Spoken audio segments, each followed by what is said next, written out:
किसान की जरूरत क्या मायने रखती है? डिग्रीधारी युवाओं को पास रोजगार नहीं, वो क्या मायने रखता है? इस देश के भीतर मनरेगा को जितना पैसा मिलना चाहिए जो न्यूनतम मजदूरी के लिए था, वह भी पैसा दे पाने की स्थिति में सरकार अगर नहीं है तो क्या मायने रखता है? इस देश में जनधन योजना खोली गई, लेकिन उसके बावजूद भी 16 करोड़ बैंक खातों में 500 रुपया तक नहीं, क्या मायने रखता है? वो अनइफेक्टिव हो गए। इस देश के भीतर में किसी भी समुदाय विशेष को लेकर, चाहे वह प्रोफेशनल तौर पर इस देश में अस्पतालों की ही कतार क्यों ना हो, सरकार ने हर चीजों से मुक्ति पाली, तो क्या मायने रखता है कि सरकार ने सोचा पैसा जिसके पास होगा उसे शिक्षा मिलेगी, तो एजुकेशन से पल्ला झाड़ लिया। और जहां पर सरकार के जिम्मे है वहां पर एक विचारधारा के साथ चीजों को जोड़ दिया। अस्पतालों की कतार प्राइवेट सेक्टर के हाथ में इस देश के अस्पताल दे दिए गए, पैसा है तो इलाज होगा।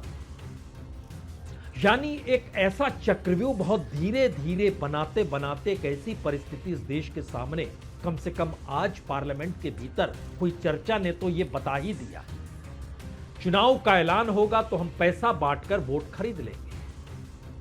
जिस ईवीएम पर आपको भरोसा नहीं है उस ईवीएम में एक वीवीपैट की व्यवस्था है, लेकिन हम 100% वीवीपैट नहीं करेंगे। जो सीसीटीवी कैद करता है उस सीसीटीवी के फुटेज हम विपक्षी पार्टियों को नहीं देंगे। जो वोटर लिस्ट बनाई जाती है उस वोटर लिस्ट को हर पॉलिटिकल पार्टी को महीने भर पहले हम नहीं देंगे। यानी हर क्षेत्र को लेकर हर संस्थानों के जरिए सिर्फ और सिर्फ मौजूदा राजनीतिक सत्ता के शीर्ष पर बैठे हुए प्रधानमंत्री मोदी की मौजूदगी हो, गृह मंत्री अमित शाह की मौजूदगी हो, या फिर उस कतार में शामिल चंद चेहरों को और जोड़ते चले जाइए, कोई कॉरपोरेट का होगा, कोई आरएसएस का होगा। अगर ये पूरी परिस्थिति में यही देश बन गया है तो फिर रास्ता कौन सा है?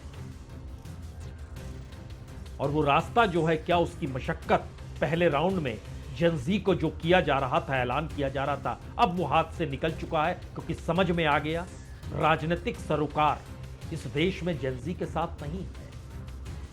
सवाल है कि राजनीतिक परिस्थितियां भी क्या पार्लियामेंट से बाहर निकलकर करने की स्थिति में विपक्ष है या नहीं है, या फिर वह भी उसी कतार में है।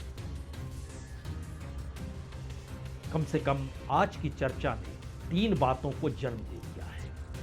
पहली बात, चुनाव लड़ते रहिए, हारते जाइएगा, विपक्ष के लिए संदेश बहुत साफ है।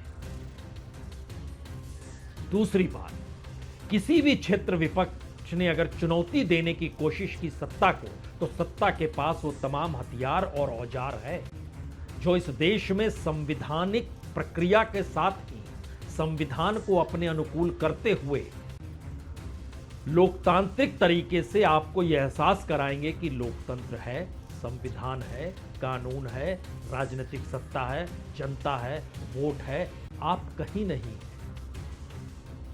और तीसरा सवाल, इस देश के भीतर की उस जनता को लेकर जिसके लिए we the people for the people, यानी पूरा कॉन्स्टिट्यूशन ही लिख दिया गया। और महात्मा गांधी ने भी चिंता जताई थी कि संविधान में आम आदमी का जिक्र होना चाहिए, तो डायरेक्टिव प्रिंसिपल्स में उस बात का जिक्र किया गया। ये तमाम सवाल क्या आज मायने रखते हैं, या एक नए रास्ते की खोज में इस वक्त विपक्ष है?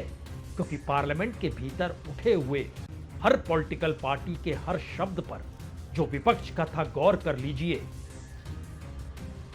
वो ये मानकर चल चुका है कि रास्ता अब पार्लियामेंट के भीतर से पार्लियामेंट में आने का नहीं बनेगा। इस देश के भीतर संविधान को बनाए रखने के लिए लोकतंत्र के मंदिर के राग के अनुसार संविधान नहीं बचेगा। और जिस चुनावी प्रक्रिया के आश्रय चुनाव आयोग को लेकर कुछ सवाल हैं, अब वो सवाल नहीं है, वो एक सिस्टम में तब्दील हो चुके हैं।